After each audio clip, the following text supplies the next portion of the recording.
ప్రపంచంలోనే అతిపెద్ద ద్వీపం గ్రీన్లాండ్కు ఇక మూడినట్లే కనిపిస్తోంది. అమెరికా జాతీయ భద్రతా ప్రయోజనాల దృష్ట్యా గ్రీన్లాండ్ను స్వాధీనం చేసుకోవడం తమకు అత్యంత అవసరమని తాజాగా వైట్ హౌస్ చేసిన వ్యాఖ్యలు ప్రకంపనలు రేపుతున్నాయి.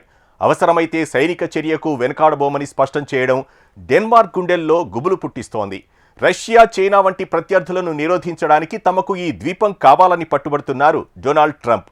అయితే గ్రీన్లాండ్ అక్కడి ప్రజలదని, ఇందుకు సంబంధించిన అంశాలపై నిర్ణయం తీసుకునే హక్కు వారికి మాత్రమే ఉందని యూరప్ నాయకులు అంటున్నారు.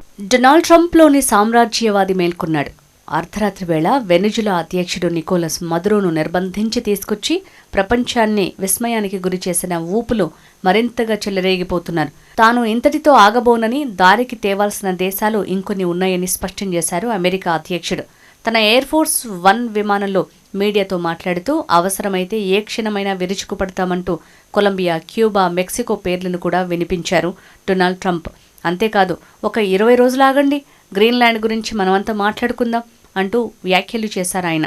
గ్రీన్లాండ్ మాకు కావాల్సిందే. అమెరికా భద్రత దృష్ట్యా ఇది అత్యంత కీలకం. ఏ విషయంలో రాజీ పడే ప్రసక్తే లేదు అంటూ చాలా స్పష్టంగా చెప్పేశారు. ట్రంప్ చెప్పిన మాటలు చూస్తుంటే అమెరికా తదుపరి కార్యాచరణకు ఉపక్రమించే దేశాల వరుసలో ముందుగా ఉన్నది డెన్మార్క్ ఆధీనంలోని గ్రీన్లాండ్ అనేది స్పష్టమైపోయింది. తాజాగా అమెరికా అధ్యక్ష భవనం White House press secretary Karoline Leavitt చేసిన వ్యాఖ్యలు సంచలనం సృష్టిస్తున్నాయి. గ్రీన్లాండ్ని దక్కించుకోవటం అమెరికా జాతీయ భద్రతకు అత్యంత ప్రాధాన్యత కలిగిన అంశమని ప్రెసిడెంట్ ట్రంప్ ఇప్పటికే స్పష్టం చేశారు. ఆర్కిటిక్ ప్రాంతంలో శత్రువులను నిరోధించడానికి ఇది ఎంతో కీలకం.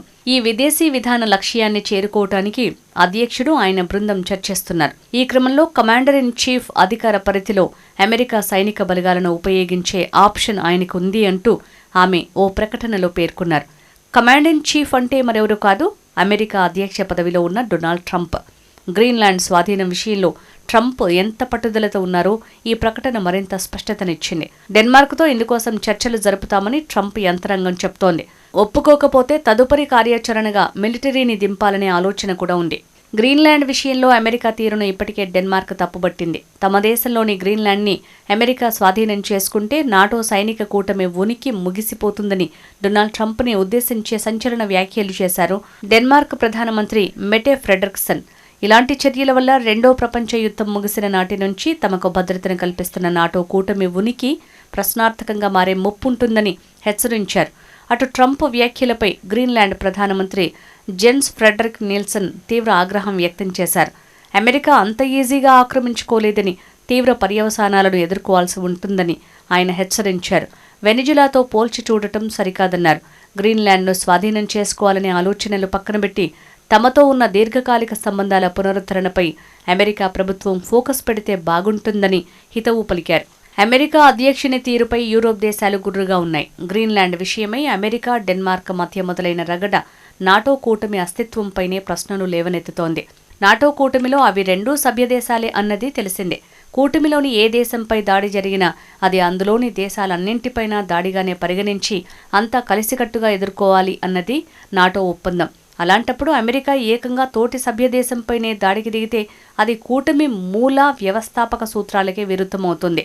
డెన్మార్క్కి మద్దతుగా Germany, France, Britain, Italy, Spain, Poland దేశాలు ఒక ఉమ్మడి ప్రకటన విడుదల చేశాయి. గ్రీన్లాండ్ డెన్మార్క్ రాజ్యంలో అంతర్భాగమని, దాని భవిష్యత్తును నిర్ణయించే అధికారం కేవలం అక్కడ నివసించే ప్రజలకు, డెన్మార్క్కు మాత్రమే ఉందని ఈ దేశాలు స్పష్టం చేశాయి.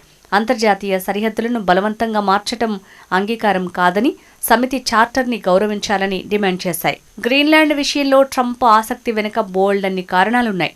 యూరప్, ఉత్తర అమెరికా ఖండాలకు అది సరిగ్గా మధ్యలో ఉంది. దాంతో అమెరికా సైన్యానికి వ్యూహాత్మకంగా ఈ ప్రాంతం చాలా కీలకం. అంతేగాక ఖండాంతర క్షిపణుల ముందస్తు హెచ్చరికల వ్యవస్థ ఏర్పాటుకు కూడా ఇది అత్యంత అనువైంది. వాయువ్య గ్రీన్లాండ్లోని పిటూఫిక్లో అమెరికాకు ఇప్పటికే సైనిక స్థావరం ఉంది. ఇక్కడి నుంచి రష్యా నావికాదళ కదలికలపై అమెరికా అనునిత్యం స్పష్టంగా కన్నేసి ఉంచొచ్చు కూడా. ఆర్కిటిక్ ప్రాంతంలో రష్యా, చైనా తమ సైనిక, వాణిజ్య ఉనికిని వేగంగా పెంచుకుంటున్నాయి. ఈ నేపథ్యంలో గ్రీన్లాండ్ వ్యూహాత్మకంగా అత్యంత కీలకమైన ప్రాంతంగా మారిందని అధ్యక్షుడు ట్రంప్ పలుమార్లు వ్యాఖ్యానించారు. ఆర్కిటిక్లో భద్రతను బలోపేతం చేయటానికి గ్రీన్లాండ్పై నియంత్రణ అవసరమని అమెరికా భావిస్తోంది. అంతేకాదు గ్రీన్లాండ్లో అపారమైన ఖనిజ, చమురు, సహజ వాయు నిల్వలు ఉన్నాయి. అత్యంత ఖరీదైన 34 ఖనిజాల్లో గ్రాఫైట్, లిథియం వంటి ఏకంగా 25 ఖనిజాలు గ్రీన్లాండ్లో అపారంగా ఉన్నట్టు తేలింది. విద్యుత్ వాహనాల తయారీలో ఇవి చాలా కీలకం అన్నది తెలిసిందే. అమెరికా ఈ ఖనిజాల కోసం చాలా కాలంగా చైనాపై ఆధారపడాల్సి వస్తోంది. చైనాపై విధించిన భారీ టారిఫ్లను కూడా అంతే వేగంగా ట్రంప్ వెనక్కి తీసుకోవటానికి ఈ ఖనిజాల ఎగుమతిపై డ్రాగన్ నిషేధం విధించటమే ప్రధాన కారణం. గ్రీన్లాండ్ తమకు చిక్కితే ఇకపై ఆ ఖనిజాల కోసం చైనాను బెదిరించే దురవస్థ ఉండదు అన్నది ట్రంప్ యోచన. ఇక గ్రీన్లాండ్లో చమురు, సహజ వాయు నిల్వలు కూడా అపారంగా ఉన్న పర్యావరణ కారణాల రీత్యా వాటి వెలికితీతపై నిషేధం కొనసాగుతోంది. ఆ ప్రాంతాన్ని ఆక్రమించి వాటిని కూడా సొంతం చేసుకోవాలి అన్నది ట్రంప్ వ్యూహం. ట్రంప్ తదుపరి కార్యాచరణ ఏ రూపంలో ఉండబోతోంది అనేది ఇప్పుడు చర్చనీయాంశంగా మారింది. నిజానికి డొనాల్డ్ ట్రంప్ తొలిసారి అమెరికా అధ్యక్షుడిగా ఉండగానే 2019లోనే గ్రీన్లాండ్ని కొనుగోలు చేస్తామంటూ డెన్మార్క్కు ప్రతిపాదించారు. కానీ అక్కడి ప్రభుత్వం నిర్ద్వంద్వంగా తిరస్కరించింది. ఇక రెండోసారి అధ్యక్షుడైనప్పటి నుంచి గ్రీన్లాండ్ ఆక్రమణ కాంక్షను ఎప్పుడూ దాచుకోలేరు. అంతేకాదు గ్రీన్లాండ్ని అమెరికాలో కలిపేసుకోవాలని తీవ్రంగా వాదించే లూసియానా గవర్నర్ జెఫ్ ల్యాండ్రీని ఏరి కోరి ఆ ప్రాంతానికి ప్రత్యేక రాయబారిగా పంపారు. గ్రీన్లాండ్ ప్రాంతానికి చైనా, రష్యా సైన్యాలతో ముడిపెడుతూ ఇటీవలే ట్రంప్ కీలక వ్యాఖ్యలు చేశారు. ఆ ప్రాంతం చుట్టూ ఆర్కిటిక్ మహాసముద్ర జలాల్లో చైనా, రష్యా యుద్ధ నౌకలు మోహరించి ఉన్నాయన్నారు. ఈ నేపథ్యంలో అమెరికా జాతీయ భద్రత కోసం గ్రీన్లాండ్ని శత్రు దుర్భేద్యంగా మార్చాల్సిన అవసరం ఉందన్నారు. గ్రీన్లాండ్ తమది అనే డెన్మార్క్ చెప్పుకుంటున్నప్పటికీ ఆ ప్రాంతంపై డెన్మార్క్ ప్రభుత్వం పెద్దగా ఖర్చేం చేయలేదన్నారు. ఇందుకోసం అమెరికా సహాయాన్ని యూరోపియన్ యూనియన్ తీసుకోవాలని సూచించారు.